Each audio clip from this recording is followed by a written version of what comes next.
आज की cabinet briefing में आप सबका स्वागत है। कैबिनेट में लिए गए निर्णयों के बारे में आप सबको जानकारी देने के लिए माननीय सूचना एवं प्रसारण मंत्री श्री अश्विनी वैष्णव जी उपस्थित हैं। माननीय मंत्री जी से अनुरोध है कि आप मीडिया को संबोधित करें। साथियों, wish you very happy new year. 2025 आप सबके लिए बहुत गौरवमयी, मंगलमयी, सुखदायक, परिवार में सबके शांति, सब अच्छे से ये साल निकले। इस शुभकामनाओं के साथ आज का कैबिनेट ब्रीफिंग आरंभ करते हैं। साथियों, 2025 की पहली कैबिनेट माननीय प्रधानमंत्री जी ने किसानों को समर्पित की है। इस पहली कैबिनेट मीटिंग में माननीय प्रधानमंत्री जी ने किसानों से संबंधित बहुत डिस्कशंस किए, कई तरह के एस्पेक्ट्स सामने आए और जो फैसले आज लिए गए वो सारे के सारे किसानों के वेलफेयर से संबंधित है और ये एक सीरीज ऑफ डिसीजंस है, उसके कल्मिनेशन में है। आज सबसे बड़ा एक फैसला लिया गया कि प्रधानमंत्री फसल बीमा योजना, a scheme which has really made a big difference in farmers' lives, उसका एनहांसमेंट, उसके एलोकेशन को एनहांस किया गया, 69,515 करोड़ किया गया। और ये जिस तरह का अभी तक का अनुभव आया है, जिस तरह से इस स्कीम में यूटिलाइजेशन, जिस तरह से रिस्पांस मिला है, जैसे किसानों के जीवन में जो रियल परिवर्तन आया इस स्कीम से, उसके कारण इस एलोकेशन को एनहांस किया गया है। साथ ही साथ एक 800 करोड़ रुपीस का फंड क्रिएट किया गया है, जो कि fund for innovation and technology, basically किसानों के संबंधित मामलों में टेक्नोलॉजी का उपयोग करके और स्पेशली इंश्योरेंस में, बीमा में फास्टर असेसमेंट हो। क्रॉप डैमेज अगर हुआ है, एडवर्स वेदर के कारण कोई प्रॉब्लम आई है, तो उसका असेसमेंट फास्ट हो, क्लेम सेटलमेंट फास्ट हो और टेक्नोलॉजिकल ट्रूथ से डिस्प्यूट्स में कमी आए। टेक्नोलॉजिकल मेजरमेंट से डिस्प्यूट्स में कमी आए, इसको ध्यान में रखते हुए एक fund for innovation and technology create किया गया है। कवरेज बहुत ज्यादा बढ़ा है इन 10 सालों में और कवरेज को और अधिक बढ़ाने के लिए complete digitalisation, end to end complete digitalisation, enrolment से लेके assessment, claim settlement, payment, DBT के माध्यम से इसको पूरी चेन को रिवैम्प करने का आज माननीय प्रधानमंत्री जी ने निर्णय लिया है और एग्रीकल्चर मिनिस्ट्री और दूसरे संबंधित विभाग, कोऑपरेशन से, फाइनेंस से, सब मिलके फसल बीमा योजना को एक टोटली नए लेवल पे ले जाएंगे, ऐसा आज निर्णय लिया गया है।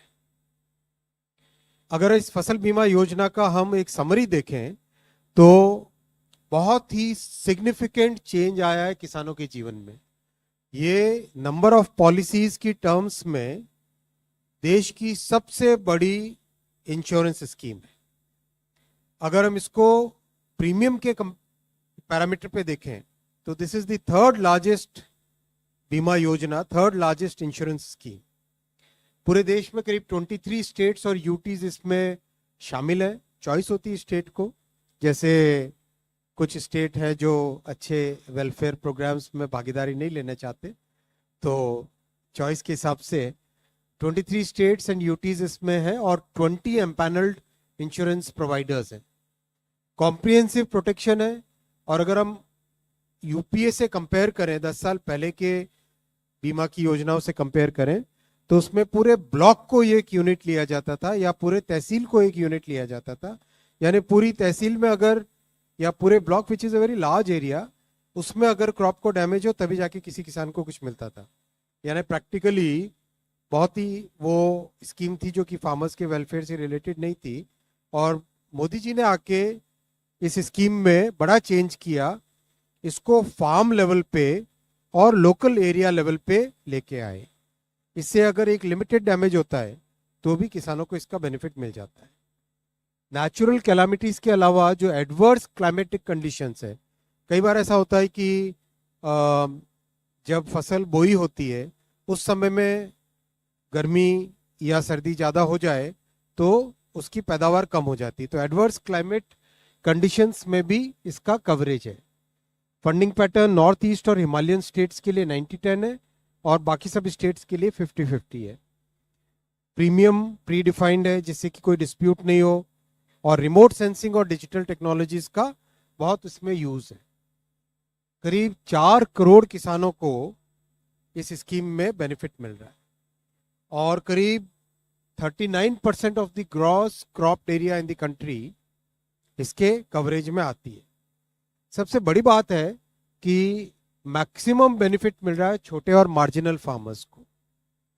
और कई लोग जो समाज में एक अलग तरह का नैरेटिव बिल्ड करने की कोशिश करते हैं, वो लोग भी जान लें कि इस स्कीम का 57% बेनिफिट मिलता है ओबीसी, एससी और एसटी को, फार्मर्स को और छोटे फार्मर्स को। तो बहुत ही एक अच्छी स्कीम है। टोटल लास्ट 8 इयर्स में अगर हम देखें तो 1,70,000 करोड़ रुपीस के क्लेम्स किसानों को दिए जा चुके हैं। अगर यही कंपैरिजन इससे पिछले वाले 8 सालों का करें तो 34,000 करोड़ रुपीस के क्लेम थे। Compare to that the claims in the last 8 years are 1,70,000 crore. So this clearly shows कि कैसे किसानों को इस स्कीम का एक डायरेक्ट अच्छा बेनिफिट मिल रहा है। This reduces the risk of farming, this increases the certainty and protects the farmers against nature's vagaries. साथियों, दूसरा बड़ा फैसला लिया गया है डीएपी फर्टिलाइजर्स के लिए एक्स्ट्रा सब्सिडी का package, one time special package माननीय प्रधानमंत्री जी ने दिया है। किसानों को डीएपी 50 किलो का बैग 1,350 रुपए में मिलेगा। आज दुनिया में जितना भी जियो पॉलिटिकल टेंशंस के कारण, डिसरप्शंस के कारण, वॉर सिचुएशंस के कारण जो भी एक्स्ट्रा बर्डन है, वो एक्स्ट्रा बर्डन प्रधानमंत्री श्री नरेंद्र मोदी जी की सरकार बेयर करेगी। ये स्पेशल वन टाइम पैकेज बहुत ही महत्वपूर्ण फैसला है साथियों, और ये दिखाता है कि किस तरह से सरकार का कमिटमेंट किसानों के प्रति है। अगर हम आस पड़ोस के देशों में देखें तो 1,350 रुपए पर 50 केजी बैग जो भारत में मिल रहा है, यही सेम क्वांटिटी डीएपी फर्टिलाइजर की पड़ोस के देशों में अगर आप देखोगे तो this will be more than 3,000 rupees per bag. हमारे देश में प्रधानमंत्री जी ने बहुत स्पष्ट तौर पे निर्णय लिया है कि इंटरनेशनल मार्केट में कैसे भी फ्लक्चुएशंस आए, अपने किसानों को हमें सुरक्षित रखना है, उनके ऊपर बर्डन नहीं पड़ने देना है।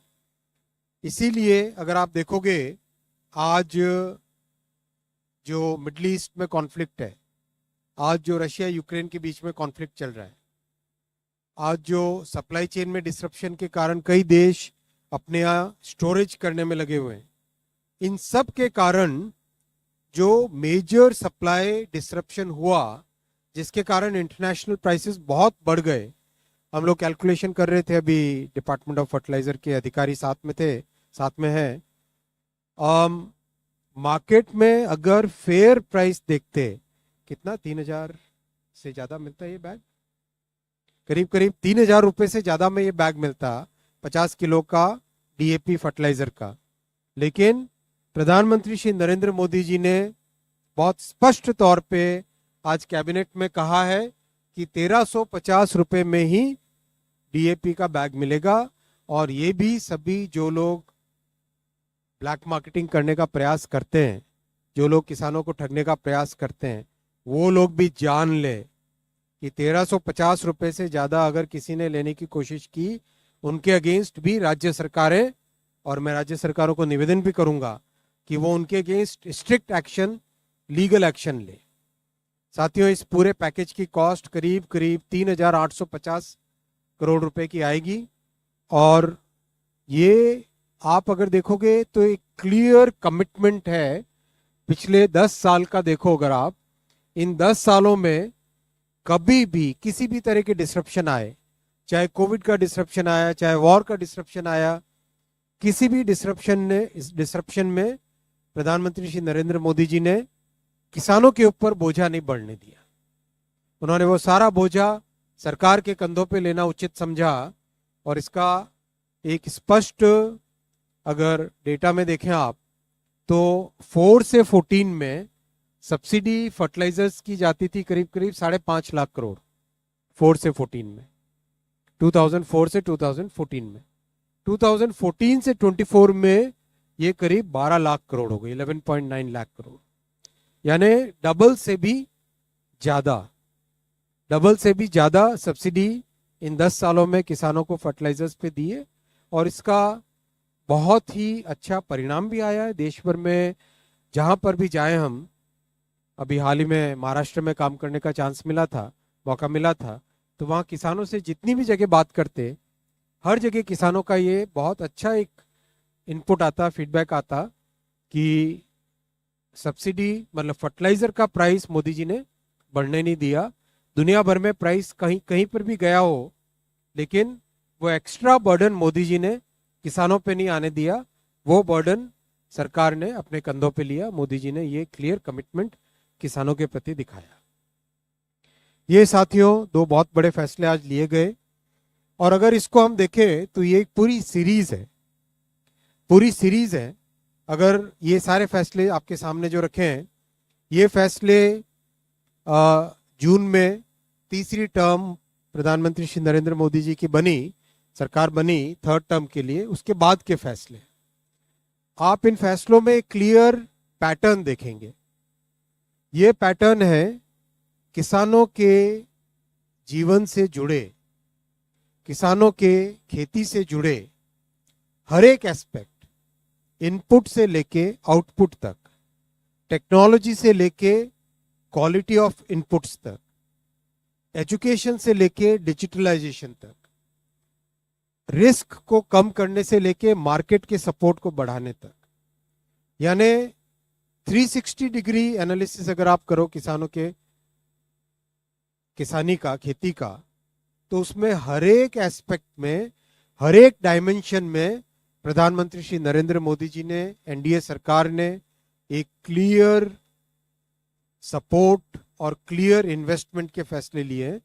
आप शुरू से अगर देखो, एमएसपी यानी मार्केट सपोर्ट बढ़ाना, सीसीपी यानी बेटर क्वालिटी ऑफ क्रॉप्स बढ़ाना, एग्रीकल्चरल इंफ्रा फंड को एक्सपैंड किया, यानी किस तरह से खेती से रिलेटेड जितने भी इन्वेस्टमेंट्स की जरूरत पड़े उसको सपोर्ट करना, एडवांस्ड बायोफ्यूल्स, फिर बायो E3 बायोटेक्नोलॉजी को उपयोग में लाना, डिजिटलाइज करना एग्रीकल्चर को, न्यूट्रिशनल सिक्योरिटी और उसके लिए साइंटिफिक इनपुट्स देना, एग्रीकल्चर एजुकेशन बढ़ाना, उसको इम्प्रूव करना, लोगों की अवेयरनेस, लाइफ स्टॉक जो उसके साथ सपोर्टिंग इनकम के साधन है उसको बढ़ाना, सस्टेनेबिलिटी को ध्यान देना, कृषि विज्ञान केंद्र के थ्रू साइंस और टेक्नोलॉजी को किसानों तक पहुंचाना, फिर नेचुरल रिसोर्सेज को प्रॉपर्ली मैनेज करना, फर्टिलाइजर्स का एनपीके, आज डीएपी का फैसला, इनपुट्स की कॉस्ट को कम करना, राइट, आय संरक्षण यानी इनकम को सुरक्षित रखने के फैसले, राष्ट्रीय कृषि विकास योजना, कृषि उन्नति, oil seeds, fortified rice supply, ये सारे के सारे फैसले किसानों की इनकम को सपोर्ट करने के, उनकी रिस्क को कम करने के, एफसीआई यानी प्रोक्योरमेंट को इंप्रूव करना, नेचुरल फार्मिंग यानी एक सस्टेनेबल वे लाना, तो हर एक तरीके से। और आज के ये दोनों फैसले 22 और 23 नंबर पे अगर टोटल देखें तो प्रधानमंत्री श्री नरेंद्र मोदी जी की इस 3rd टर्म में किसानों से संबंधित टोटल फैसले करीब करीब 6 लाख करोड़ के अब तक हो चुके हैं। 6 लाख करोड़ के ये सारे नंबर्स आपके सामने, और ये करीब करीब सारे आइटम आपके पास में कैबिनेट ब्रीफिंग में, इससे पहले वाले कैबिनेट ब्रीफिंग्स में आ चुके हैं।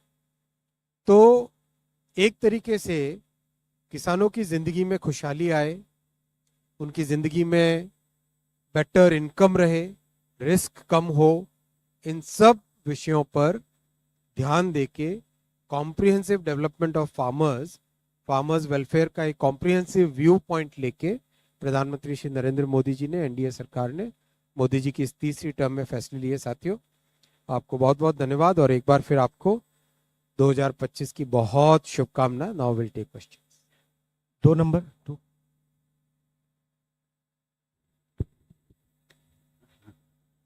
नमस्कार, मैं Sandeep Das from Financial express.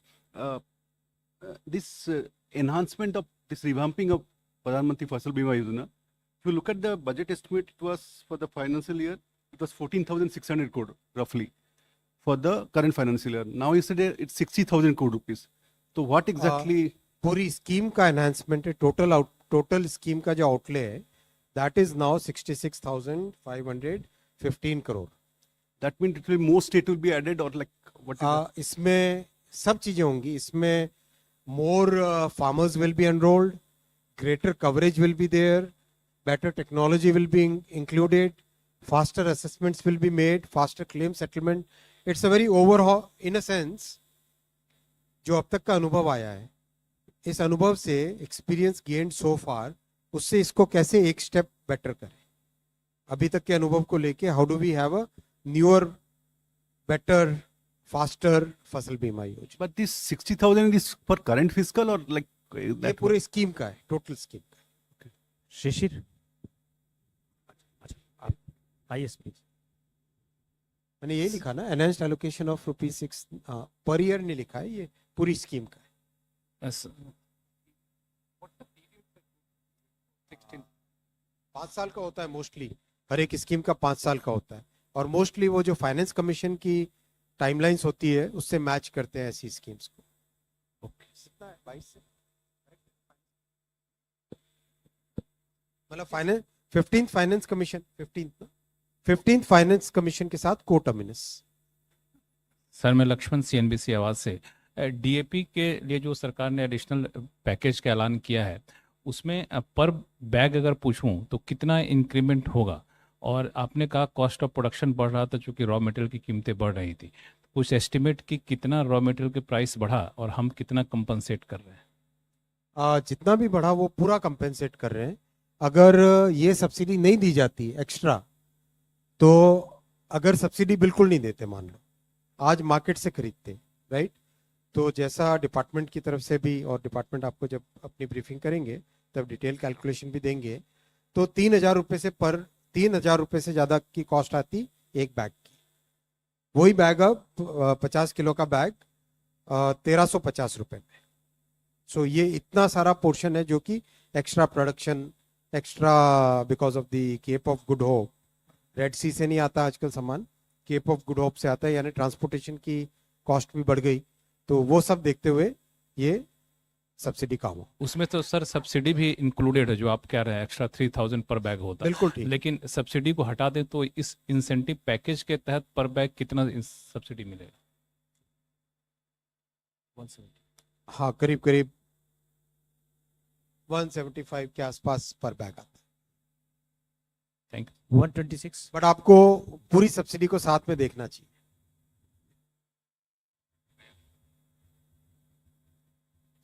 Exact calculation department आपको बता देगा ना. सर इस साइड सर, ब्रह्म प्रकाश दुबे, न्यूज़ इंडिया से. सर मेरा सवाल डीएपी को लेकर है कि जो अभी क्वांटिटी आ रही है या जो उपलब्ध है, क्या वो पर्याप्त नहीं है? क्योंकि ये हर साल देखा गया है, पिछले महीने भी मैंने मध्य प्रदेश में कई जगह देखा कि जो बोरी है 50 kg की, वो 3-3 हज़ार, 3.5-3 हज़ार में भी किसानों को नहीं मिलती. कई जगह मारामारी बहुत ज़्यादा हो जाती, घटनाएं भी होती. तो क्या पर्याप्त डीएपी नहीं है या फिर उसका डिस्ट्रीब्यूशन सही से नहीं हो नहीं, पाता? पर्याप्त है और डिस्ट्रीब्यूशन भी बहुत सही है. मैं आपको बताऊं, जब फर्टिलाइजर इनपुट का सीजन आता है तब फर्टिलाइजर मिनिस्ट्री, कोऑपरेशन मिनिस्ट्री और रेलवे मिनिस्ट्री, इन तीनों का एक ग्रुप बनता है. इस ग्रुप का regular day to day monitoring होता है. सितंबर के महीने से तो करीब करीब 5 बार मेरे लेवल पे मॉनिटरिंग हुई है रेलवे का मूवमेंट फॉर फर्टिलाइजर्स. तो ऐसा विषय नहीं है, फर्टिलाइजर्स ठीक टाइम पे पहुंचे, प्रोक्योरमेंट टाइम पे हो और उसका डिस्ट्रीब्यूशन टाइम पे हो. वो पिछले आप 10 सालों में देखोगे ये एक अपने आप में इतिहास बना. उससे पहले लाठियां चलानी पड़ती थी.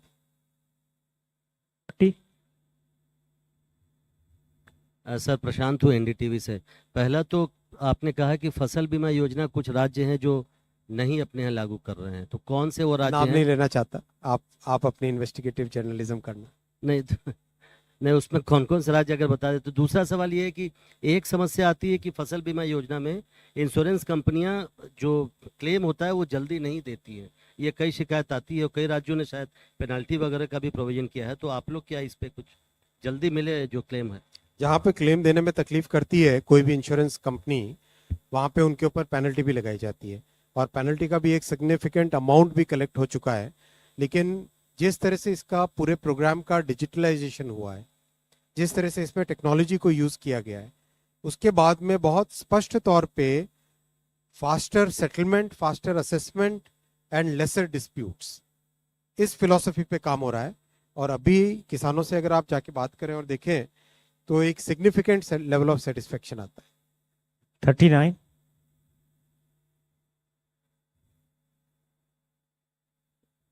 प्रश्न ज्यादा लेफ्ट से आते हैं ना, इसलिए नजर उतरी रहती है।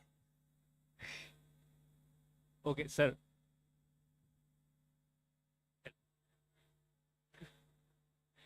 Okay, sir. Prakash Padashi from ET now. This 3,850 crore will be for the full financial year or just for the remaining months of the financial year, current financial year? वो उसका डिपार्टमेंट आपको डिटेल्स देगा, क्योंकि ये चीजें season से चलती है ना, इसलिए कैबिनेट में अप्रूवल है अप टू, आप अगर नंबर यहाँ पे देखेंगे अप टू 3850। 127।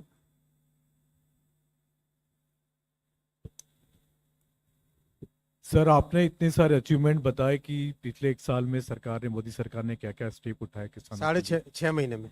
जी जी, 6.5 महीने में। तो किसानों का आंदोलन सर अभी भी चल रहा है, पंजाब में किसान वहां पर आंदोलन पे बैठे हुए हैं, क्या उन लोगों से बात नहीं कर रहे हैं? हम लोग तो कन्विंस हो जाते हैं आपकी बात से, क्या उनको कन्विंस नहीं कर पा रही सरकार? आप हरियाणा के चुनाव के दौरान अगर घूमे होंगे, किसानों ने कितना जबरदस्त फीडबैक दिया था कि आंदोलन वर्सेस रियल वेलफेयर वर्सेस किसानों का भला कैसे इन 10 वर्षों में हुआ, आपने खुद ने देखा है, आपने फीडबैक भी शेयर किया था मेरे साथ। 3 नंबर 3।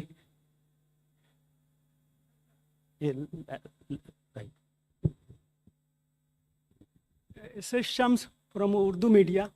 आपने जो किसानों का दिखाया, आपने तो बिल्कुल जन्नत दिखा दिया, फिर किसान सड़कों पे क्यों आते हैं? बात हो गई ना, अभी तो इनको जवाब दिया मैंने।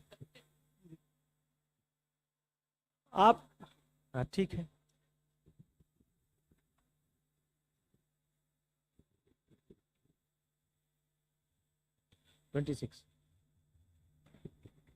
सर, मेरा नाम सचिन बुधौलिया है, मैं यूएनआई से हूँ। मेरा सवाल ये है कि जो डीएपी 1350 पर बैग का है, ये किसानों को एक तो मिलना कब से शुरू हो जाएगा, क्योंकि उनका बेसिक मूल सवाल यही होगा। और दूसरी चीज़, ये जो स्कीम लॉन्च की है, ये 1350 आगे उनको लगातार मिलता रहेगा, ये कब तक का उनको रहेगा? देखो, सीजन के हिसाब से डीएपी मिलता है और लास्ट ईयर भी ठीक से सप्लाई हुई थी, इस साल भी तैयारी उसकी ऑलरेडी, जैसे सीजन में जैसे रिक्वायरमेंट होगी सप्लाई मिलेगी।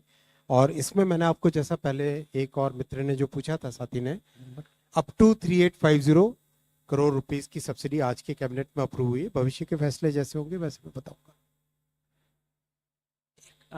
अंतिम प्रश्न है आप टू। अच्छा, आप हैं, ठीक है, उनके बाद आप पूछ लीजिएगा। अंतिम 2 प्रश्न लेंगे सर। ठीक, आप यार प्रश्न का 78, फिर 2 नंबर। हेलो सर, प्रशांत हूँ मैं, न्यूज़ 24 से। डीएपी डिस्ट्रीब्यूशन का बड़ा इशू रहता है, अभी भी उत्तर प्रदेश के चुनाव में भी देखा गया, विपक्ष ने बड़ा जबरदस्त मुद्दा बनाया है कि डीएपी मिलती नहीं है, मतलब हर सभा में भी ये मुद्दा बनाया गया। तो कितनी सच्चाई है डीएपी? आप देखो, मैं आपको बताया, अभी एक साथी ने जब पूछा था मैंने जवाब दिया आपको। सीजन जब चालू होता है एग्रीकल्चर का, फर्टिलाइजर के डिस्ट्रीब्यूशन के लिए शिपिंग, पोर्ट से लेके रेलवे, कोऑपरेशन और फर्टिलाइजर, ये चारों के चारों मंत्रालय, 3 तो मेन जिसका डे टू डे रिव्यू होता है, और एकदम ठीक टाइम पे पहुंचे, ठीक जगह पे पहुंचे, इसकी व्यवस्था होती है। अगर कहीं पे लोगों ने मुद्दा बनाया तो वो अपने पीरियड के डिस्ट्रीब्यूशन को भी याद करें। उनके टाइम में लाठियां चलती थी और आज स्मूथ डिस्ट्रीब्यूशन होता है। 2 number, I think this is last question. Sir नमस्कार, sir Sanjay Agarwal sir, front में। सर मेरा ये फंडिंग पैटर्न के ऊपर है सवाल। आप लोग जो दे रहे हैं ना, north east and Himalayan states, it's 90-10 and rest of India it's 50-50. So why is this discrepancy? कुछ राज्यों को ज़्यादा मदद की ज़रूरत है। नॉर्थ ईस्टर्न और हिमालयन स्टेट्स में ट्रांसपोर्टेशन भी मुश्किल रहता है, बहुत अच्छी कनेक्टिविटी बढ़ रही है, फिर भी वहाँ पे किसका? एक्स्ट्रा सपोर्ट दिया जाता है।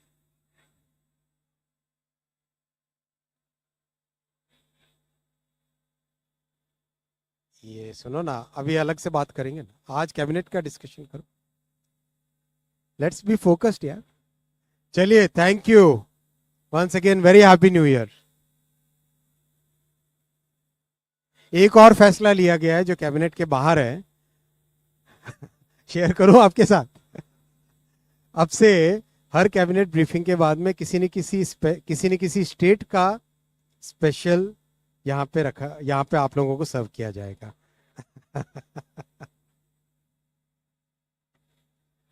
आज बिहार से चालू हो रहा है